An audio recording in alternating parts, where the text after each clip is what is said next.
she'd said. I agreed. I'd been known to eat a few off the floor myself. Bingo attendance at the parish hall had diminished, and when the town blabbermouth, Bernadette Ryan, called into the VOCM open-line radio show to say that her 99-year-old bingo-loving grandmother was showing signs of the plague, runny nose, fatigue, weakness, people refused to go altogether.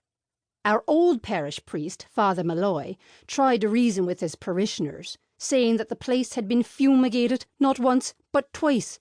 But Bernadette would not be silenced. She said that fumigation wasn't enough, that during the Great Plague of London, contaminated bedding and clothes were burned to avoid contagion. Therefore, the rat-infested parish hall should be burned to the ground. That's when Frankie McCall stepped in with the news that he'd be building a new bingo hall on behalf of the church. On the day of the announcement, Father Malloy called McCall a great philanthropist.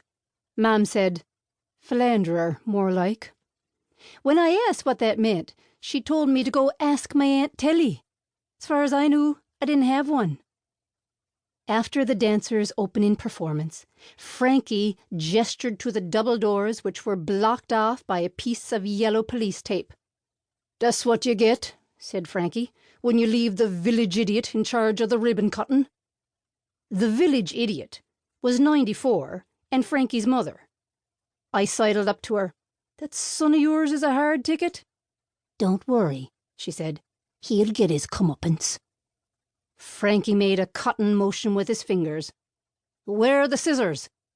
The village idiot passed him a pair of pink plastic safety scissors. I laughed my arse off and said, "Nice one, missus." Frankie broke a sweat as he hacked through the tape.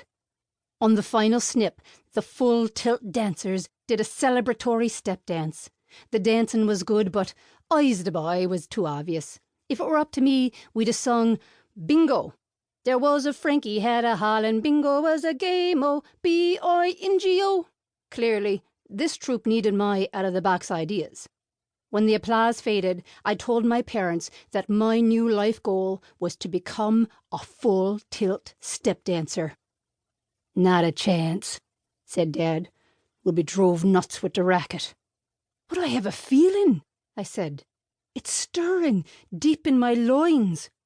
"For goodness sake, Barry," whispered Mom, "you should never talk about your loins in the shadow of the basilica." "You just made that up," I said. "They talk about loins in the Bible all the time." Dad ushered us toward the hall. "Come on, bingo's starting." "Bingo schmingo," I said. "We're talking about my dreams here." "The answer is no," said Mom. "You'll only quit after a few weeks anyway." "And the last thing we need is you clicking around the house like a moron," said Dad. I picked up a rock and lobbed it at the neon sign.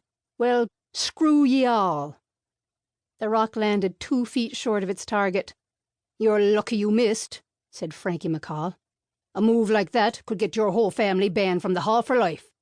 "So help me God," said Mom. "If you screw this up for me, I'll disown you."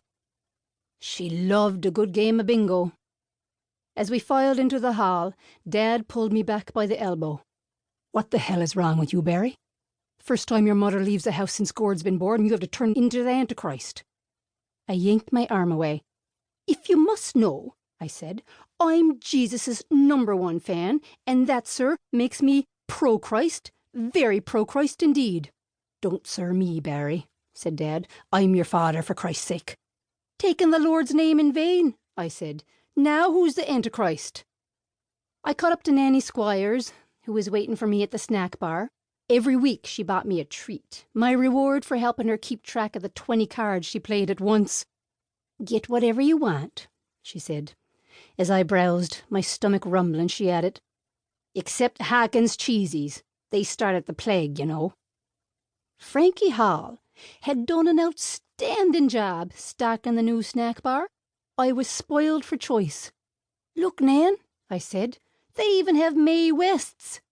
But Nan didn't respond. She was too busy marveling at the shininess of the new counter. "I hope they use Comet on this," she said. "It'll help keep the sparkle." I picked a bag of salt and vinegar chips, and we joined my parents at a crowded